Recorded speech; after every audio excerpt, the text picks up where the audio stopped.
Editing for a client is totally different than editing for yourself.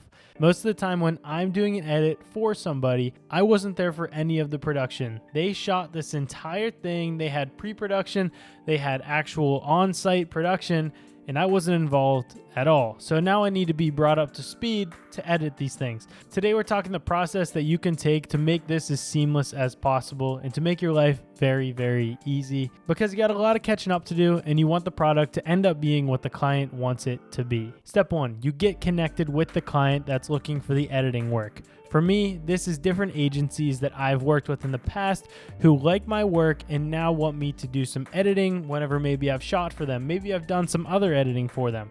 They are calling me back to come work. There are two things you need to do immediately upon receiving that text from the client. Number one, figure out the deliverables and what they're looking for.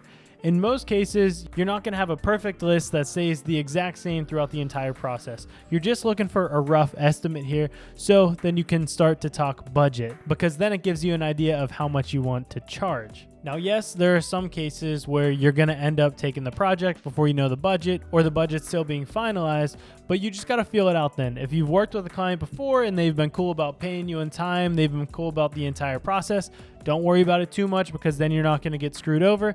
But if this is your first time working with the client, make sure you lock down the budget and maybe even get 50% up front of what you're going to get paid. So then you don't get screwed and you save yourself all that headache down the line. When we talk budget, I know it's hard to come down to a number, but I have an easy little rule of thumb that I typically use. For video editing, you don't want to charge by the hour. You don't want to say, hey, pay me $75 an hour, because they're not there sitting with you seeing how much time you're really spending on it. You want to do a flat rate.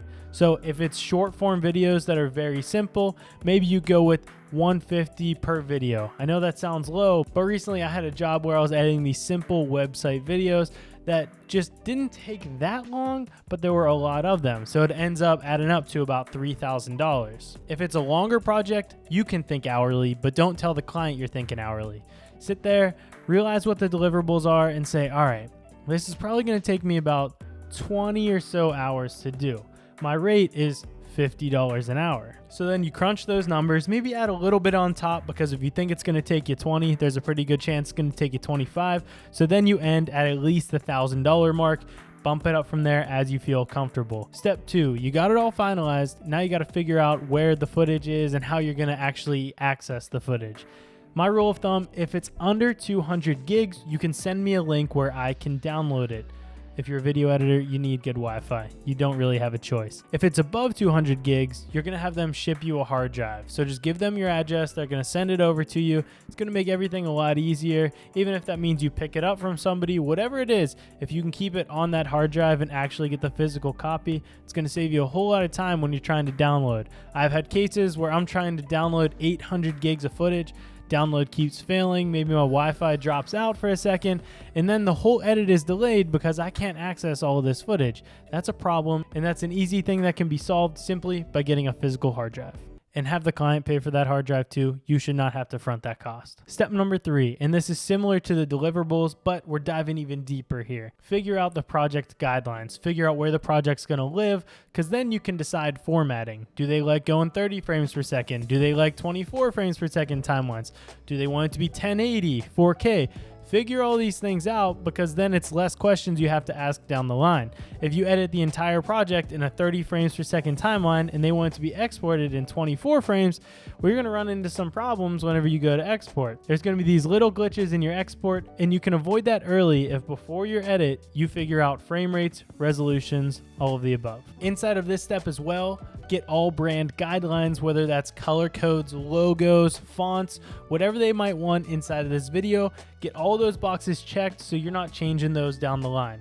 Easily avoided revisions. It's going to make your life easier, and you're going to be happier once you get to the end of the project. Step number four, and it's actually time to start the edit. We're going two different examples here. First example are those short form videos that are going to be very similar to one another. We edited one video in a bunch of different styles. One of them was a lot more creative. One of them was a little quirky. So then we could hand that over to the creative director or who's ever making those decisions, get one of those approved. So then the next 20 or so videos could all be similar to that. If I edited 20 videos in a bunch of different styles and then they asked for all of the videos to look like the fourth video, it would take me a lot longer. And an easy way to save me time there is to do that one in multiple formats, get that format approved, and then we're good to go. Example 2, a long form video or a hero video. You want to ask for examples. I recently was doing an edit for a doctor's office, and typically whenever it's a video for a doctor's office, it's going to be very cut and dry. You're going to get the sit down interviews, put some slow-mo B-roll with some corporate music. They don't want much. But for this case, they wanted it to be creative. They wanted it to be quick, quirky. And so whenever they sent me these kind of examples, I knew what they wanted and I could get a much more clear vision so that I could be on the same page with them. This is through calls with them sending me links, watching the videos, hop on a call after that. You want to be on the same page before you even sit down, and examples can make that much, much easier. There's one thing that holds true no matter what the project is, and that is inside of this editing step, and it's organization. Something you can do to save yourself a headache is whenever you get into version 3, version 4, save the previous draft. So have one timeline for version 1. Then you get a round of revisions from the client. Instead of making the edits on top of your layers that you already have, duplicate that timeline and make a version 2 timeline, then a version 3, because there's a lot of times where they'll reference something from version 1 or version 2. They might even say, we want the entire first 30 seconds to be like version 2, even if you're on V6. And then you can go back, you can copy and paste that, and it's not going to take you that long, and you won't have to recreate it because you already deleted it and scrapped all of that. I know it's easy to say, oh, I can just grab the exported video and throw it in there.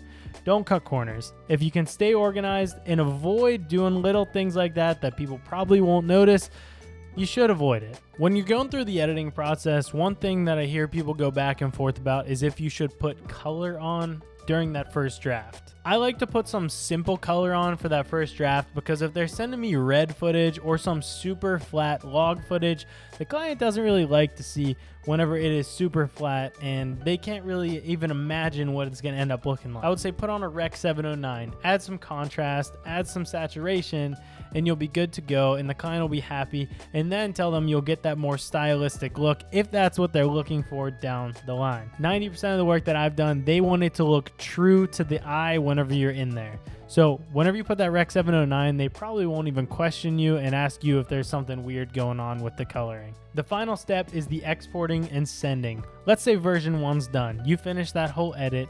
You don't want to just airdrop it to your phone and text it to the client, because then they're going to have a lower quality video that they're going to send to the client after that, and it's all just going to be unorganized and it's going to be a jumbled mess. For me, whenever I'm editing, I like to upload to Google Drive and then send them a link to the Google Drive.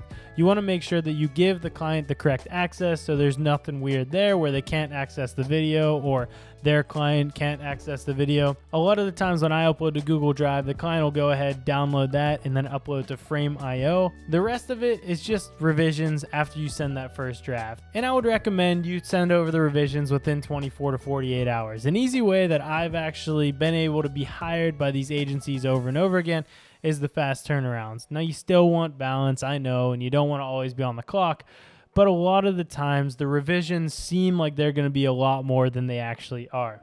I dread them just like you do, but if you just sit down and crank them out, you'll get it done, and if you don't procrastinate, you'll get it done even quicker than if you sit there and complain about it. If I missed anything here, drop a comment below. I think this video is going to help a lot of people who are trying to get into video editing. If you're trying to be that freelance remote worker, video editing, it's the way to go.